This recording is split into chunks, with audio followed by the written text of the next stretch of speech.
आज इस हालत में हम लोग ऐसी जगह पे रह रहे हैं, आप जाके देखिएगा दिल्ली के आउटर स्कर्ट्स में औरतें उस हालत में हैं कि एक साड़ी को आधा फाड़ के उनको पहनना पड़ रहा है। तो आज पार्लियामेंट में कोई बैठे उससे वहाँ पे कोई फ़र्क नहीं पड़ेगा। तो हमें एम्पावरमेंट के लिए ठीक है, वो एक जगह है, वो एक अपना स्तर रखती है, लेकिन हम उसको भूल जाते हैं, हम इस पे आ जाते हैं। इनके गुंडा कर दिए ये भाई बोलने का अपना अपना वो है, हर आदमी रखेगा। अगर आप वोट दे रहे हो तो कौन किससे पूछेगा? मैं आपको वोट दे रहा हूँ तो मैं आपसे ही तो पूछूंगा। प्रधानमंत्री देश का हमसे है, हम प्रधानमंत्री से नहीं है। अगर प्रेग्नेंट लेडी अस्पताल तक उसको गाड़ी में ले जाया जाए ना, हो सकता है वो बच्चा गाड़ी में ही पैदा कर दे। इतना बुरा हाल है रोडों का। नमस्कार, आप देख रहे हैं द भारत प्रेस और हम हैं दिल्ली के दिल कहे जाने वाले कनॉट प्लेस क्षेत्र में। और यहाँ हम लोगों के बीच में यह आम राय जानने की कोशिश करेंगे कि ये जो महिला आरक्षण बिल आया है संसद से, जो पास होकर के अभी राष्ट्रपति के पास हस्ताक्षर के लिए गया है, और यह कानून बनने में देरी हुई और इससे क्या लाभ, क्या किसी राजनीतिक दल को मिलने के प्रयास में ये इस कानून को आनन फानन में विशेष सत्र लाकर लाया गया है। साथ ही साथ कनाडा के साथ जो हमारे राजनयिक संबंधों में जो खटास आ गई है, एक तीखापन आ गया है कनाडा की तरफ से, जो कई प्रकार के दोष लगाए जा रहे हैं पूरे भारतवर्ष पर कि यह एक साजिश के तहत एक घटना को अंजाम दिया गया, जिसके लिए पूर्णतः जिम्मेदार ठहराया जा रहा है भारत को। और साथ ही यहाँ हमारे आपसी जो राजनयिक संबंध हैं उसमें काफ़ी ज़्यादा खटास और तल्खियाँ देखने को मिल रही हैं। और इस खटास का नतीजा ये हो रहा है कि हम उनके राजदूतों को यहाँ से निष्कासित कर रहे हैं और वो कनाडा से राजदूतों को बाहर भेजा जा रहा है, भारतीय राजदूतों को। तो ये स्थितियां कहां जाकर रुकेंगी और परिवेश क्या होगा भारत का, और इसमें किसकी विफलता और पक्ष विपक्ष साथ खड़े नजर आ रहे हैं कनाडा के मुद्दे पे। इन्हीं सब मुद्दों को लेकर हम जनता के बीच में आज बातचीत करने का प्रयास करेंगे। हम बात करेंगे महिला आरक्षण बिल की, जो सदन में टेबल हुआ, पारित हुआ और अभी हमारे महामहिम राष्ट्रपति के पास हस्ताक्षरों के लिए गया हुआ है। क्या कहीं इसमें कोई राजनीतिक लाभ नज़र आ रहा है जिसके लिए विशेष सत्र को बुलाया गया? हाँ बिल्कुल राजनीतिक लाभ नज़र आ रहा है। 9 साल पहले क्यों नहीं किया इन्होंने? और रही बात आरक्षण की, बहुत अच्छी बात है, महिलाओं को पूरा हक है और हर हक मिलना चाहिए महिलाओं को। मैं समर्थन में हूँ, मगर जब तक आप जनगणना नहीं करोगे जब तक आरक्षण बिल पास नहीं हो सकता। तो ये स्पष्ट तौर पे जो कहा जा रहा है कि अभी जो स्थितियां साफ नहीं है कि ये कब तक लागू हो पाएगा, उस दिशा में संकेत कर रहे हैं। देखिए कहीं ना कहीं जो हमारे देश की जो भारतीय जनता पार्टी है, वो जब चुनाव के कुछ दिन रह जाते हैं तो सिर्फ वो एक जो पॉलिटिकल स्टंट होता है ना उनका, खाली एक लॉलीपॉप, जो अब तक 9 साल में जुमला साबित होते चले आ रहे हैं। कहीं ये भी चुनावी जुमला ही है? बिल्कुल है। बेटी बचाओ बेटी पढ़ाओ चुनावी जुमला नहीं था? बताओ कितनी रक्षा हो रही है बेटी की, आप मुझे बताइए। पहलवान बेटियों के साथ क्या हुआ? क्या ये रक्षा है?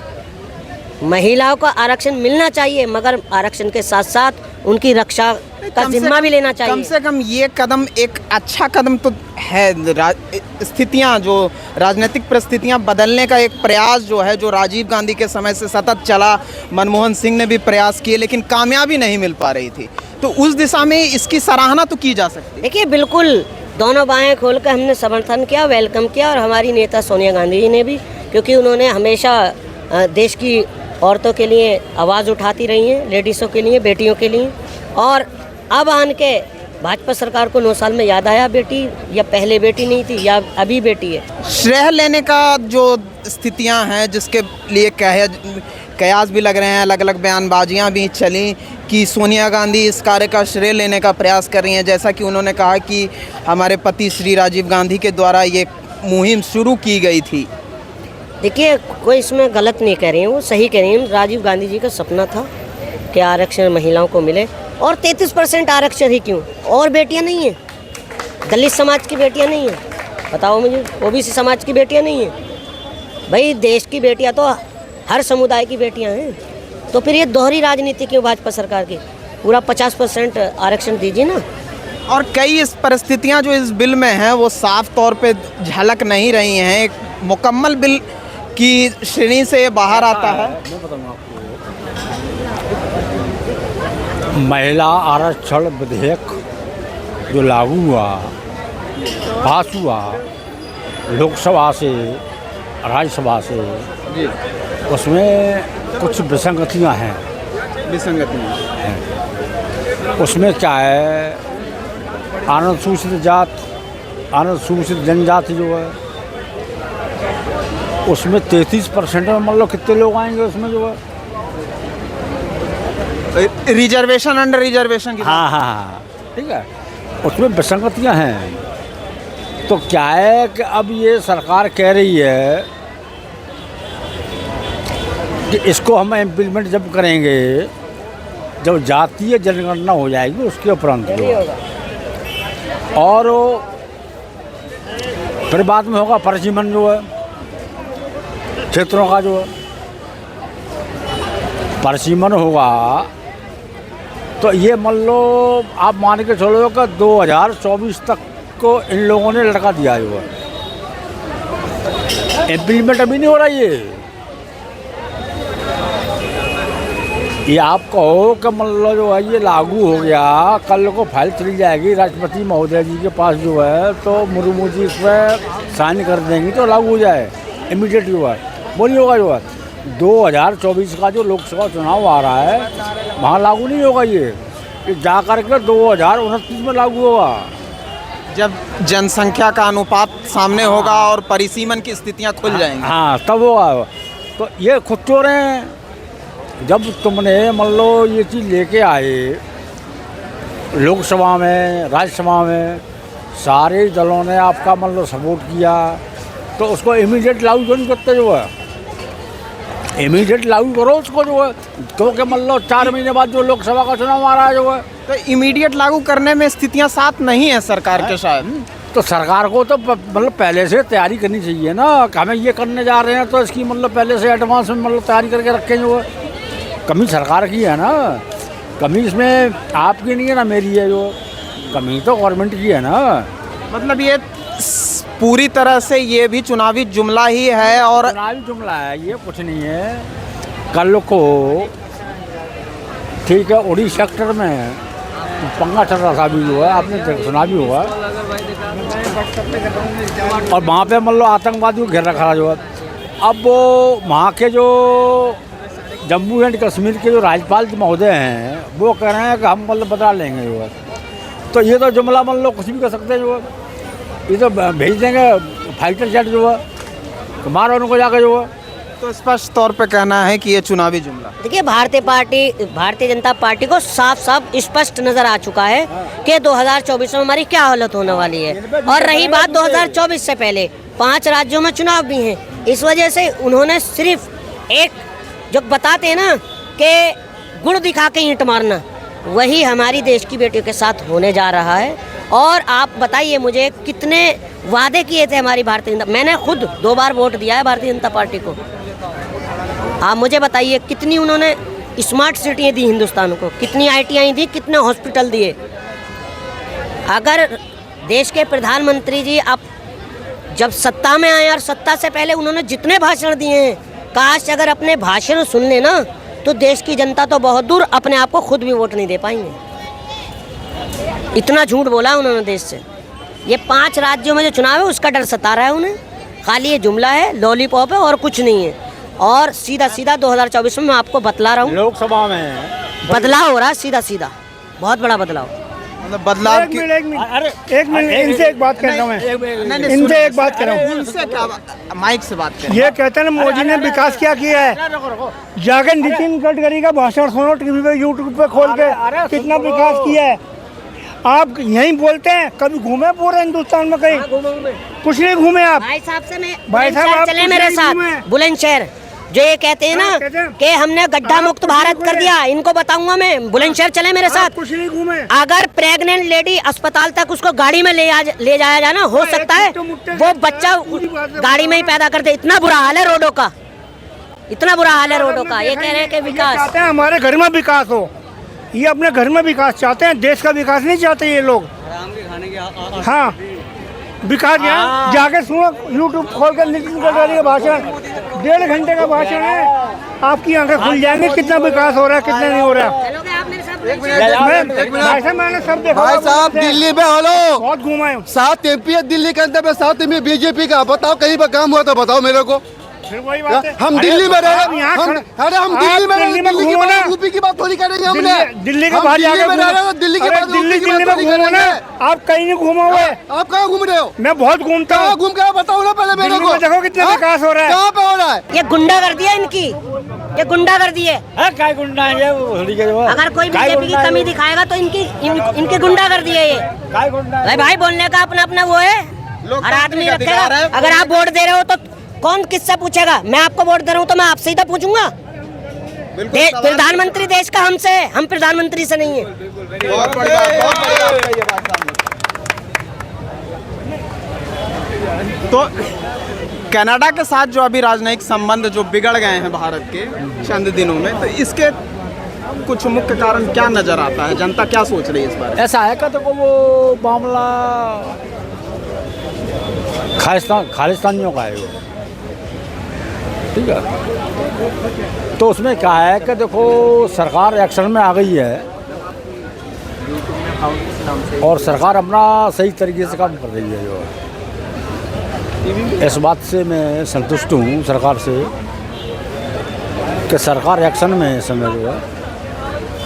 और इन संबंधों में खटास का नुकसान बाजार में भी देखा जा रहा है। बिल्कुल देखा जा रहा है, वो देखा जा रहा है कहाँ पे? पंजाब में, बॉम्बे में, कलकत्ता में, जयपुर में जो गैर सिखों को भी खाली करने के लिए कहा गया है कि कनाडा छोड़ दें। मुझे सब पता है जो है।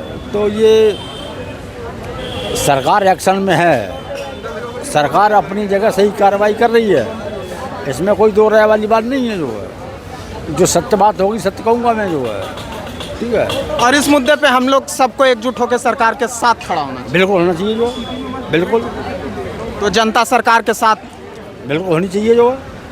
तो राजनीतिक संबंधों में तो इससे और खटास आएगी। कहीं कोई बीच का रास्ता अपनाना चाहिए सरकार को, ताकि दोबारा से राजनीतिक संबंधों को बहाल किया जा सके, उनके एम्बेसडर को और दूतावास को खाली कराने। ऐसा है कि देखो आज से 2 महीने पहले विदेश मंत्री हैं एस जयशंकर साहब जो है, उन्होंने खुद ही चेतावनी दी थी कनाडा को, सरकार को, कि भाई आपकी धरती का उपयोग जो है भारत विरोधी नहीं होना चाहिए जो है। तो कनाडा के जो प्रधानमंत्री हैं ट्रूडो साहब जो है, जस्टिन ट्रूडो साहब जो है, तो उन्होंने मान लो जो नहीं माना उस चीज़ को जो है। तो लास्ट में आकर के जो है भारत सरकार ने कार्रवाई की और मुझे बड़ा खुशी है देश के प्रधानमंत्री मोदी साहब से और जयशंकर साहब से जो है, उन्होंने वो आगे एक्शन में अब जो है। राजनयिक संबंधों के स्तर पर कनाडा के साथ जो तलखी बढ़ी है और जो कार्रवाई की गई है, विरोधाभासी कार्रवाई जो की गई है, उसके साथ जनता भी खड़ी है और संपूर्ण विपक्ष भी खड़ा। हम भी खड़े हैं, सब खड़े हैं, सरकार के साथ सब खड़े हैं। तो ये जो महिला आरक्षण बिल जो अभी आया, इसका 24 पे कोई असर देखने को मिलेगा? एक्चुअली क्या है कि देखो ये महिला आरक्षण जो बिल लाए हैं मोदी साहब जो है, तो क्या है कि देखो ये इम्प्लीमेंट आज नहीं हो रहा जो है। मैं सोचूं या कोई और सोचे, क्या है कि मतलब इसका मतलब परिसीमन होगा, जातिगत मतलब गणना होगी, लेकिन उसमें क्या है ये बारीकियां जो आप जिसकी बात कर रहे हैं कि जातिगत जनगणना होगी, जनगणना के आंकड़े आने चाहिए और ये क्षेत्रवार परिसीमन के हिसाब से भी आंकड़े हमारे पास आने चाहिए। नए वोटर, पुराने वोटर, जातिगत वोटरों की जो संख्या है, इसका आंकड़ा हमारे पास होना चाहिए, तभी ये स्थितियां हम लागू कर। तो इतनी उधेड़ बुन में ये आम नागरिक नहीं पहुंचता है, नहीं पहुँचता जो है। तो परसेप्शन बनाने की कवायद में क्या भाजपा है? हाँ बिल्कुल बिल्कुल बिल्कुल। तो वो आज वो 2024 का जो लोकसभा चुनाव हो रहा है, उसमें वो इम्प्लीमेंट नहीं है, वो इम्प्लीमेंट होगा 2029 में जाके जो है। तो इस स्तर से देखा जाए तो इंडिया से एक कदम आगे अभी। हाँ बिल्कुल बिल्कुल। और पहले से भी सत्ता में है तो कदम तो आगे है ही सरकार का। एडवांस में बिल्कुल बिल्कुल। तो अभी 5 राज्यों में चुनाव आने वाले हैं, इन चुनावों को देखते हुए भी ये लागू किया गया है। और निचले स्तर पे जो हमारे आम पंचायत के चुनाव हैं, वार्ड सदस्य के चुनाव हैं, जिला म्यूनसिपैलिटी के जो चुनाव हैं, इनमें तो आरक्षण पहले से था। तो ये परिस्थितियां आने से कितने बेहतर होने की उम्मीद है? क्या है कि देखो लोकसभा और विधानसभा ये उसके लिए आरक्षण लागू हुआ है ये, ठीक है। कि ग्राम पंचायत के जो प्रधान होते हैं और जो नगर पालिका परिषद के चुनाव होते हैं उसमें लागू नहीं है ये। कहीं ये बात नहीं लग रही है कि पहले से लागू है। कमंडल से उठ करके बात मंडल की ओर जाती नजर आ रही है। देखिए, अभी आप कह रहे थे कि जिला पंचायत से लेके ग्राम पंचायत तक, ये ग्राम पंचायत में पहले ही लागू हैं और ये कांग्रेस ने लागू किए थे। और रही बात, देखिए हमें बहुत खुशी की बात है, महिलाओं को हर हक मिलना चाहिए। और जब भारतीय जनता पार्टी 10 साल से क्या कर रही थी बताओ मुझे आप? चुनाव का हार का डर सता रहा है ना, तो इस वजह से लॉलीपॉप दे रहे हैं और कुछ नहीं है। 2029 में जाकर अंतोगत में महिलाओं को आज नहीं कल तो फायदा तो होना ही है। तो 33% ही क्यों? क्या इस देश की और महिलाएं नहीं है? तो 33% कहीं से तो शुरुआत हुई। ओबीसी भी है, दलित भी है, उन्हें भी मिलना चाहिए ना। जातिवादी खत्म करो। आप खुद एक मिनट, आप एक चीज बताओ, तो बेटियां हैं तो बेटी के तौर पे रखो ना, बेटियों को अलग अलग कर दो। आपकी बड़ी बेटी छोटी बेटी को अलग अलग खिलाते होगा, एक ही खिलाते होगे ना? तो एक ही उससे समझना। हाँ तो वही ना, तो फिर ये ओबीसी SC ST क्यों करते हो आप? ये कहने मैं स्पष्ट कर दूं बड़े भाई, ये क्या कह रही है? बीजेपी कह रही है। नहीं, ये राहुल तो गांधी पैदा खुद कर रहे हैं यार, वो क्या कर रहे हैं? फर्क तो खुद पैदा कर रहे हो। 33% ना करके 50% करो ना। किस मतलब एक मिनट सर, आप एक मेरी बात सुनिए। आपके हिसाब से 33% या 50% कर दें, ठीक है? तो ये जो 50% है आपका क्या हिसाब, मतलब किस लॉजिक पे आप कह रहे हैं कि 50% कर देते हैं? जो और समुदाय की बेटियां हैं, क्या वो नेपाल से हैं या बांग्लादेश से हैं? हिंदुस्तान से नहीं है वो। 33 में सब समुदाय की आएंगी ना, क्या बात कर रहे हैं सर? 33 में सभी समुदायों का अधिकार है। उस 33% में समुदाय है तो उसमें मान लो क्या है कि ये बताओ मेरे को, 33% जो आरक्षण दिया है महिलाओं को, ठीक है, तो उसमें क्या है कि उसमें ओबीसी अलग है। दुनिया ओबीसी को राजनीतिक आरक्षण की बात ही नहीं होती इस देश में। हमारी समाजवादी पार्टी माननीय दिवंगत नेता मुलायम सिंह यादव इसी बात को लेकर के मतलब वो चर्चा में रहे कि वो महिला आरक्षण बिल्कुल रिजर्वेशन अंडर रिजर्वेशन की बात मुलायम और लालू जी ने बहुत पहले से लोहिया के जो अनुयायी हैं, ये जितने भी जनता दल के नेता हैं, उनको सभी को ने इसी दिशा में, लेकिन आज तो समर्थन किया ना।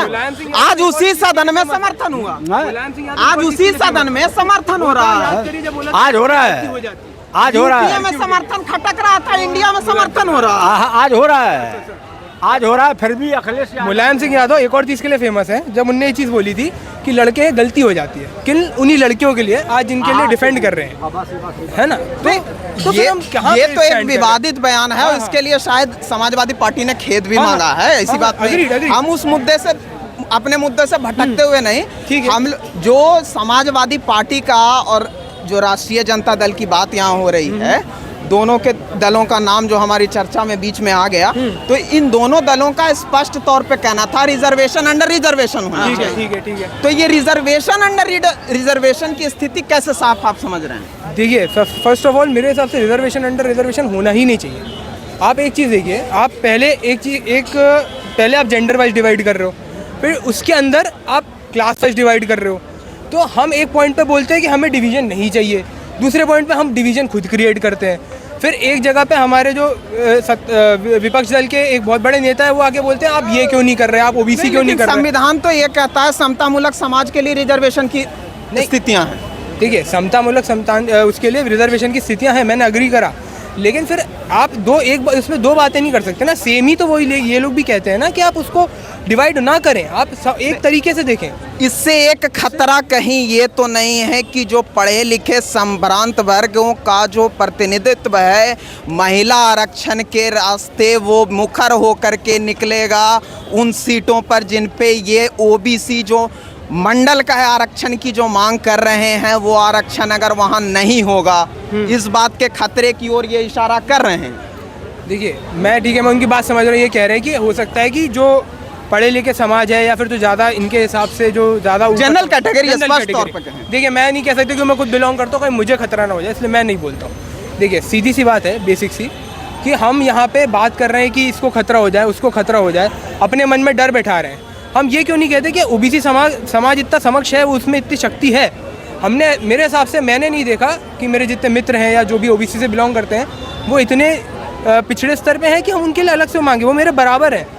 मैंने देखा है बहुत जगह, मेरे बहुत मित्र हैं जो कि अब चाहे तो मुझसे ज़्यादा बेहतर कमा रहे हैं, मुझसे ज़्यादा बेहतर स्थिति में रह रहे हैं, तो क्या मैं उनके डर में आप सक्षमता की बात जरूर कर रहे हैं, लेकिन इस विषय में भी एक काउंटर दिया जाता है कि अगर आप जो ग्रामीण परिवेश में जो चुनाव हो रहे हैं, म्यूनसिपाल्टी के म्यूनसिपल इलेक्शन जितने भी हो रहे हैं, जिला परिषद के चुनाव हो रहे हैं या ग्रामीण अंचलों में जो चुनाव हो रहा है, वहाँ पर जो इस रिजर्वेशन की स्थिति जो है उसमें बहुत बड़ी सेंधमारी हो जाती है कि पोस्टर वुमेन या पोस्टर गर्ल तो कोई और होता है, लेकिन कैंपेन लेड बाय कोई और होता है। जी, इस बात को लेकर मैं ज़रूर आपके साथ हूँ। होता क्या है, बहुत बार ऐसा होता है कि आप मान लें उनके हस्बैंड या फिर कोई और उसी उनके नाम पे सत्ता चला रहा होता है। हमें ज़रूर इस पे चेक मारना चाहिए, ये ज़रूर एक चीज़ है। मैं खुद अग्री करता हूँ कि अगर आपने एक वुमेन कैंडिडेट खड़ा करा है तो आप कृपा कर ये कोशिश करें कि इस तरीके का बिल लेके आए हैं, जो भी आप ये माने कानून लागू करना चाहते हैं कि जो सीट पे बैठा है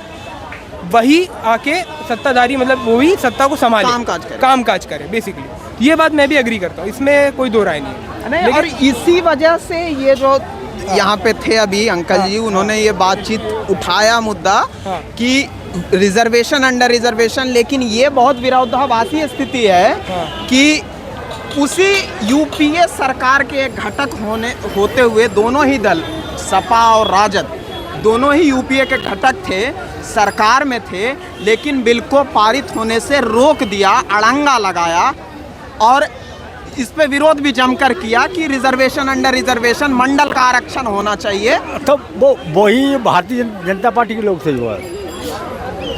मुझे ध्यान है अटल बिहारी वाजपेयी देश के प्रधानमंत्री थे, मुझे सब पता है जो है। तो इन्हीं बीजेपी के लोगों ने ही अड़ंगा लगाया था उसमें जो है। मनमोहन सिंह सरकार जब ये बिल लेके आई 2010 के समय की बात, ठीक है, तो इन्हीं लोगों ने अड़ंगा लगाया था उसमें जो है। कुछ हद तक तो ये तो उसमें समाजवादी पार्टी और प्रकाश कराट जो है पश्चिम बंगाल के सपोर्ट कर रहे थे सरकार को, ठीक है। तो इन्हीं लोगों ने अड़ंगा लगाया, तो सरकार से कहा कि भाई इसको पास कराओ आप जो है। और इसी बिल के दौरान एक शर्मनाक घटना हुई हमारे संसद में, हमारी भारतीय लोकतंत्र के छवि को धूमिल करते हुए। 2001 में, सन 2001 में नहीं, उस घटना की नहीं, अभी जो विशेष सत्र में विदुड़ी जी अभद्रता से बात करते हुए, अरे वो सांसद हैं बहुजन समाज पार्टी से, अल्पसंख्यक समाज से हैं वो, अली साहब हैं वो, तो उनके बारे में ये रामवीर सिंह विदुड़ी जी हैं, बीजेपी से सांसद हैं जो, तो इनको अभद्र भाषा का प्रयोग नहीं करना चाहिए लोकसभा में जो है। क्योंकि मान लो लोकसभा, संसद भवन ये पूरे देश का मंदिर है ये जो है, और कोई भी सांसद चुन के जाता है। विदुड़ी साहब ने ये लोकतंत्र की छवि को धूमिल नहीं किया इन बातों को करके संसद में। जी बिल्कुल किया था, बिल्कुल किया। तो ये छवि जो जाती है जनता में, आप इसको कैसे लेते हैं कि एक सांसद इतनी अभद्रता से संसद की कार्यवाही में अपनी बातों को रखता है और दूसरे सांसद को बोलने नहीं देता है और अभद्र टिप्पणी करता है, व्यक्तिगत टिप्पणियां होती हैं वहाँ। भाषण के दौरान? देखिए, पहली बात तो ये है कि संसद में जाके इस तरीके का व्यवहार बिल्कुल सही नहीं है। ये बात बिल्कुल सही है। आप इस तरीके की भाषा का प्रयोग करेंगे तो आपके साथ जो भी कार्रवाई होनी चाहिए वो होनी चाहिए। और अगर आप ऐसा कर रहे हैं, आप इस पटल पे आके ऐसी बातें कर रहे हैं, तो ये एक मतलब बहुत दुखनीय, मतलब दुखद है। पर बात ये आती है ना कि क्या ये पहली बार हो रहा है? क्या इससे पहले नहीं हुआ? क्या आज़म खान ने नहीं किया? क्या सीट पे बैठ के नहीं किया? पर हमारे साथ दिक्कत क्या है, हमें ये नहीं देखना है। हमें आज एक चीज़ सोचनी है कि चाहे कुछ भी हो जाए, किसी भी स्थिति में, नहीं, भारत की जनता एक बहुत ही आसान परिस्थितियां बना लेती है ये कहते हुए कि उन्होंने ऐसा किया था, आज हुआ तो कौन सी बड़ी बात है, गलत तो गलत है। वही मैं कह रहा हूँ। तो गलत इन स्थितियों से कैसे बचे? जैसे आपने अभी मणिपुर के जो महिला के साथ जो घटना हुई थी, उस घटना के साथ भी राजस्थान को सम्मिलित करना, बंगाल को सम्मिलित करते हुए इस बात से पल्ला झाड़ कि वहाँ कोई बहुत बड़ी घटना या अनदेखी घटना नहीं, अनोखी घटना नहीं हुई है। इस परिस्थिति से क्या आम जनमानस को बाहर नहीं निकलना चाहिए? नहीं, देखिए, आप इसको गलत तौर पे ले रहे हैं। पहली बात तो ये कि क्या अगर एक जगह पे हो रहा है तो क्या दूसरी जगह पे होना सही है? मैं आपसे ये पूछ रहा हूँ। नहीं है ना? नहीं, कहीं भी सही नहीं है। मैं तो ये कहता हूँ, महिलाओं का सम्मान हो या किसी के साथ भी गलत है। एक कलम ही मेरी क्यों चोरी नहीं जाती, वो कहीं भी चोरी जाए, मेरे घर पे जाए या इस सड़क पे जाए, दोनों ही जगह चोरी होती है ना जी। अग्री कर रहे हैं आप इस बात से? तो आप ये बात अग्री करिए ना कि जब एक जगह पे हो रहा है, तो जब अगर देश का विपक्ष खड़ा हो रहा है तो एक साथ सारी चीज़ों के लिए हुए ना। इससे कहीं ऐसी परिस्थितियां को निर्माण तो करने में मदद नहीं मिल जाता सत्ता पक्ष को कि लाभ ले लें? नहीं, लाभ ऐसे कैसे ले लेंगे? जब मणिपुर हुआ तो हमको पता है मणिपुर हुआ, लेकिन इसकी वजह में, इस मणिपुर की आड़ में आप राजस्थान छुपा दो, छत्तीसगढ़ छुपा दो, मध्य प्रदेश छुपा। मैं खुद मध्य प्रदेश में, वहाँ पे बीजेपी की सरकार है, तो क्या छुपा दोगे? क्या नहीं छुपा सकते? तो जो गलत तो गलत है, बस गलत तो गलत, गलत को गलत मानिए। इसके चक्कर में ये नहीं होना चाहिए ना कि देश का विपक्ष जब खड़ा है मणिपुर को लेकर रो रहा है, तो वो जब औरों की छाती पीट रहा है तो अपने आप पे भी देखे, गिरबान में देखे कि क्या हो रहा है। हम औरत की इज्जत की बात करने आए सर, यहाँ पे इस बात करने नहीं आए कि मणिपुर या महिला आरक्षण का मुद्दा है और हम उस पर चर्चा कर रहे थे, इसलिए मैंने दोबारा से इस बात को आपसे बात करने का प्रयास किया। आपने जब पक्ष रखा तो इस बात को समझना जरूरी है कि महिलाओं को हम लोग मजबूत सशक्तिकरण की बात कर रहे हैं, लेकिन महिलाओं का सशक्तिकरण के साथ साथ अगर महिलाओं की अनदेखी हम राजनीतिक मुद्दों को चादर में या चोले में करेंगे तो ये गलत है कि नहीं है? देखिए, पहली बात तो बहुत गलत है, लेकिन आपसे आज मैं बहुत बेसिक क्वेश्चन पूछ रहा हूँ। देश की जितनी गरीब पॉपुलेशन है उसमें आप हम एस्टिमेट मान लें आधा % जो है वो, उसमें आधा जो है वो औरतों का है, मतलब फीमेल्स का है, ठीक है? तो आज जब हम ये लोग बात कर रहे हैं कि पार्लियामेंट में आप फीमेल्स को भेजें, एक बहुत बेसिक बात कर रहा हूँ, मेरे गलत तौर पे मत लीजिएगा, फीमेल्स को भेजें या जो भी है जेंडर को भेजें, इसमें जा कौन रहा है असलियत में? वो जा रहे हैं जो इनमें पहले से बहुत पावर है। आज क्या आपको लगता है क्या हमें महिला को रिप्रेजेंट करने के लिए महिला की ज़रूरत है या मेल को रिप्रेजेंट करने के लिए मेल की ही ज़रूरत है? हम इस छवि से क्यों नहीं बाहर आते कि अगर एक SC है तो वही SC को रिप्रेजेंट करेगा? हम इससे बाहर क्यों नहीं आते? नहीं, ये आप आरक्षण की ओर जा रहे हैं और मैं इस बात को आपको स्पष्ट कर दूं कि देश में या संविधान सतत जो आरक्षण है, संविधान प्रदत्त जो आरक्षण है, वो हमें सामाजिक न्याय की दृष्टि से मिला है, ठीक है? और सामाजिक न्याय की दृष्टि में महिला पुरुष इनसे ऊपर उठ करके हम लोगों ने जातियों को चुना। ठीक है, तो मैं वही कह, मैं समझ गया आप जो कह रहे हैं, मैं समझ गया, लेकिन मेरा बस कहने का इतना मतलब है कि हम जो रिप्रेजेंटेशन की या जो हम इसकी अपीजमेंट की सरकार, हम अपीजमेंट की तरफ जा रहे हैं बेसिकली। मेरा कहने का मतलब इतना ही है कि महिला के, देखिए, पहली बात तो पार्लियामेंट में महिला के आ जाने से कोई महिला का सशक्तिकरण नहीं हो जाएगा, ये बात हमको समझ लेनी है। उसके लिए रूट कॉज पे जाना पड़ेगा। आज इस हालत में हम लोग ऐसी जगह पे रह रहे हैं, आप जाके देखिएगा दिल्ली के आउटर स्कर्ट्स में औरतें उस हालत में है कि एक साड़ी को आधा फाड़ के उनको पहनना पड़ रहा है। तो आज पार्लियामेंट में कोई बैठे, उससे वहाँ पे कोई फ़र्क नहीं पड़ेगा।